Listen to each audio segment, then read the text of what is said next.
Thank you. Thank you, Jeremy.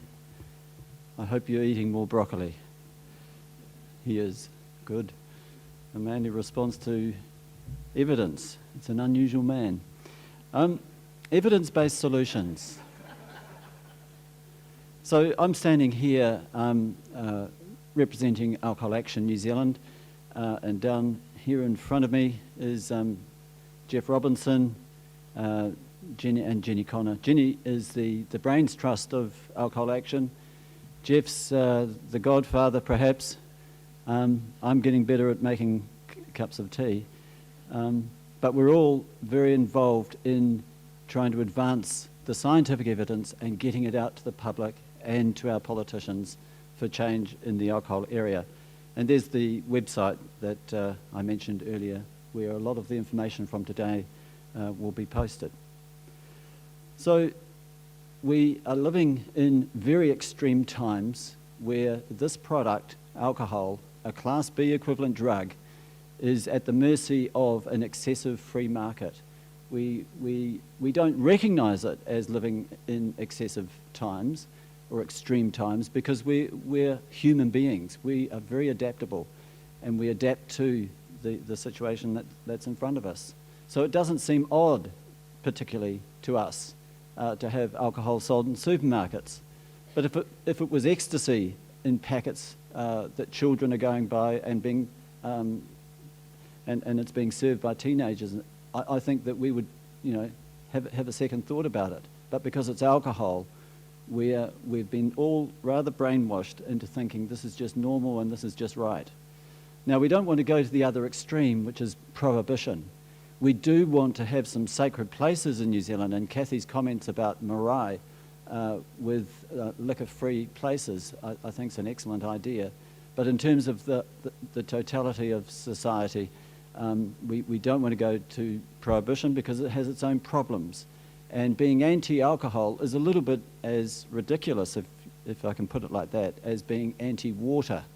Alcohol is virtually as natural as water. We're going to have it, we're always going to have it, we have to manage it better. And so it's finding new middle ground between these two extremes.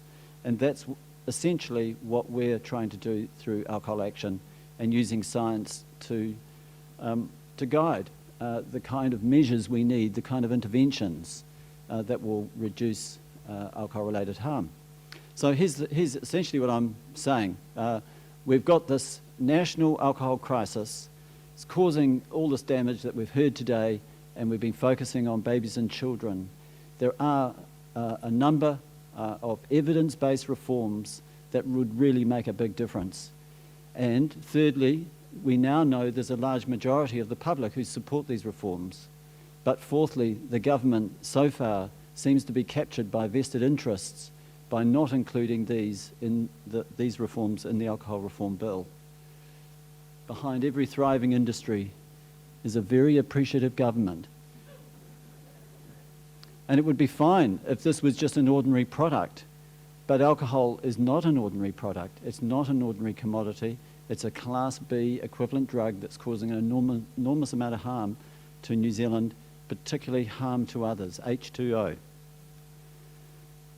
Now, we had the Law Commission's review, and here's one of my favourite human beings because he's like Jeremy McMinn.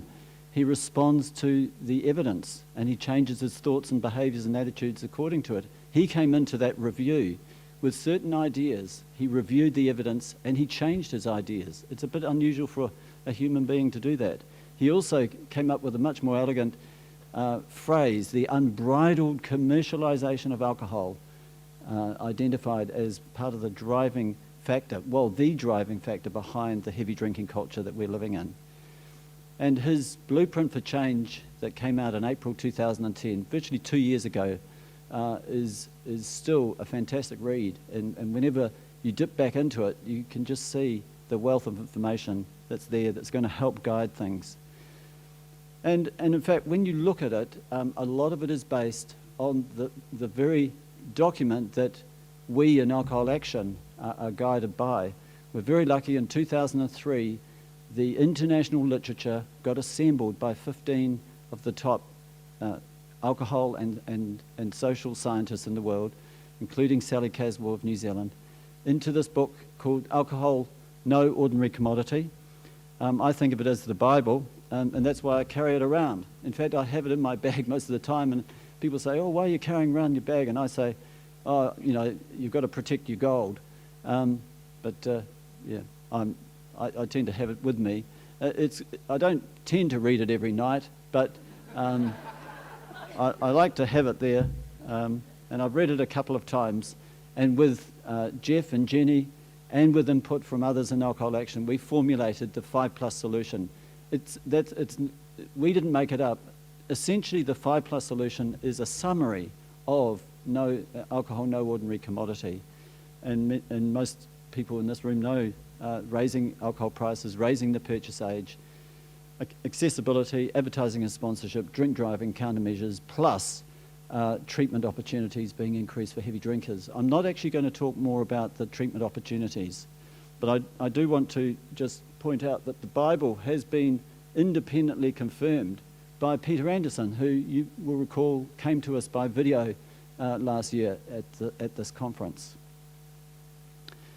Out of the 5+ solution come these 5 main reforms. We've got to end ultra cheap alcohol. I'll put this in the order of priority that we see. End alcohol advertising and sponsorship, put an end to legal drunk driving that we've got at the moment, put an end to highly accessible alcohol, and end teenage purchase of alcohol. How effective are these reforms? Well, when you look in this book, there's a table at the back which summarizes a whole range of different interventions and where there is literature. And the effectiveness rating is from 0 through 1+, 2+, and then 3+ for strong. And you can see that the reforms that we're looking at, minimum pricing and excise tax increases on top of it, it doesn't actually mention minimum pricing. It's a new intervention. Not a lot of evidence around it yet, but excise tax increases certainly have a 3+ rating. Advertising and sponsorship is a very complex area to actually do research on, but the evidence is growing. It was 1+ in 2003. New data is putting it to 2+. Lowering the drink driving limit from 0.08 to 0.05 has a 3+. Reducing liquor outlets and also reducing liquor hours, in other words, the availability, and we're particularly thinking of supermarkets, is moderately effective. And raising the purchase age to 20 has a 3+ rating. Now you can see rather disappointingly at the bottom here, alcohol education programs, a whole variety in primary schools, secondary schools, media campaigns, you name it, all largely end up with a 0 rating. Unfortunately, we're not rational beings like Jeremy McMinn and Jeffrey Palmer. Most of us are actually human beings. We're guided much more by things a bit lower than our higher power in our brain, our rationality. We're human beings, and we're much more influenced by things around us than through what we actually perceive as rational evidence. And it comes out in the research. We could spend millions and millions of dollars on alcohol education programs like the alcohol industry encourages. They actually know they're ineffective. That's why they encourage them. But it would be largely a waste of time as long as we've got so much of a heavy drinking culture driven by the excessive commercialization. Now, when you look at the alcohol industry's real thoughts revealed in their internal documents, and here's Philip Morris's. Philip Morris, you probably associate with tobacco. They also own a lot of alcohol industry. These are the things that really worry them.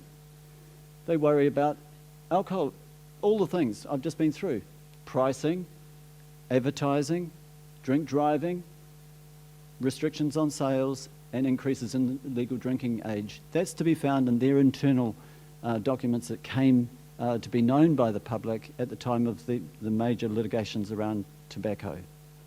They didn't really want the public to find that out, but we have. And in fact, they are diametrically opposed to the very things that would make a difference. And here's what they've said in these documents. This is their strategy to counter new reforms. stress alcohol education programs and messages so as to develop public policy from a framework of education and responsible drinking, as opposed to one of control or regulation. And here are some prepared PR phrases devised by their experts, their PR experts, for representatives of Philip Morris and Miller Brewing et al. When talking about alcohol and when there are threats to what they're doing. Here it is. This is what you have to say, they were told. The majority of people who drink do so responsibly, and it would be unfair to penalise the majority to pay for the actions of a few. Well, look at this. Here's our Prime Minister, and this is what he said just about 18 months ago. We know there are a lot of responsible drinkers in New Zealand, and we don't want to unduly affect them. The majority of people who drink so do so responsibly, and would be it's virtually out of the textbook of Philip Morris and Miller's Brewing. Now, I don't think that John Key went to the textbook and thought, oh, there's a good set of PR things I could use. I think he just actually has been brainwashed into thinking this is the right way of thinking, and it's happened because of the lobbying that's occurred around him, and the fact that he's been brought up in our normalised heavy drinking culture. He's an ordinary New Zealander. He's not an evil man. He's like you and me. He's just an ordinary brainwashed New Zealander who sees the heavy drinking culture as normal and good, only good. Okay, so what does the public now think of alcohol reform? This startling data came, actually it was uncovered for me through Alcohol Health Watch, Rebecca Williams here today. Here they looked at 3 advertising and sponsorship reforms, and you can see when you add the agree and strongly agree to those that are neutral, you get these very high numbers of people who would go along with advertising and sponsorship reforms. Even the very draconian banning all alcohol advertising or promotion, 50% agree or strongly agree. Add to that the 27% who would be neutral, and you get over 3/4 of the population. Other alcohol policies, with raising the minimum purchasing age, you get 78 up to 87%. The hours, 66 up to 84, and raising the price, 57 up to 76. And look at this for liquor outlets. Bernard was telling us about this very passionately earlier. And good on you, Bernard. Only 2% of the public think we've got too few liquor outlets. In other words, 98% don't want any more. And yet they are continuing to proliferate under the guidance of a very conservative judge exercising a highly liberal law. So when you combine what we're talking about in alcohol action, raising the price, dismantling marketing, lowering drink driving, reducing liquor availability and raising the price, what we have is moderate to high effectiveness science with, I think, very high public support in the region of 75%, perhaps around about 3/4 of the population. So you would think that a government that's gone through a once-in-a-generation review of the liquor laws would come up with a bill that would reflect the science and the public, wouldn't you? Yeah. So what have we got? We've got the Alcohol Half a Reform Bill.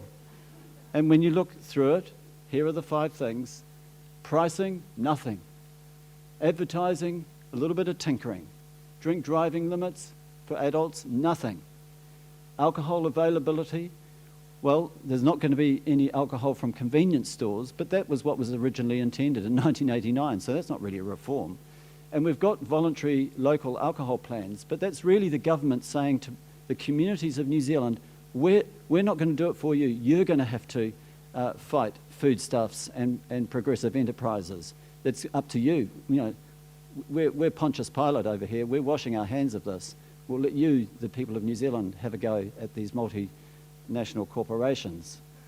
In terms of the purchase age, here is some hope. There is half a reform in terms of raising the age to 20 years for off-licence. And here's the ODT very soon after the Alcohol Half a Reform Bill came out, and they said it all. There's the heavy drinking culture. That's the story. Shuffling these around should make it disappear. Well, it's not going to. However, there is hope.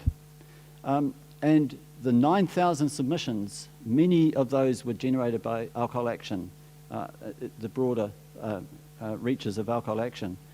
In fact, possibly 8,000 of them came through our networks. So they are strengthening it in some ways. There's proposed further consideration of minimum pricing and alcohol sales data being collected from supermarkets mandatorily if they don't hand it over. There is proposed, and this was mentioned earlier, a new expert committee. Viola mentioned this, looking at alcohol marketing. It hasn't been set up yet. It's a proposal. There is currently more research happening on drink driving limits, drink driving crashes. We think they're asking the wrong question, but nevertheless it's on the agenda. Fourthly, around supermarkets, there is a proposal for a separate and dedicated space in supermarkets for separate alcohol from groceries. And finally, and we have Tim McIndoe here today, and no doubt he will talk about his terrific supplementary order paper, in my view, to increase the purchase age for on-licence premises. And if that happens, we'd move to the Alcohol 1 Reform Bill. It's a start. So there's the summary again. We've got the crisis, we've got the science, there is the public support, but the government is, it seems to be captured for one reason or another. And it goes right to our Prime Minister, who, like many New Zealanders, has a major financial stake in the alcohol industry. He's not unusual like that. Finally, I think that we are into the 50th Parliament of our history. There's a fresh potential to look at things. I think Tim's initiative that we know about and we really support could be added to by other supplementary order papers and other things that surprisingly might come out. And if you've read your conference booklet, you will see at the back how the Honourable Tauliana Turia has recently come out in public basically to say that she supports all 5 reforms that we are proposing through Alcohol Action.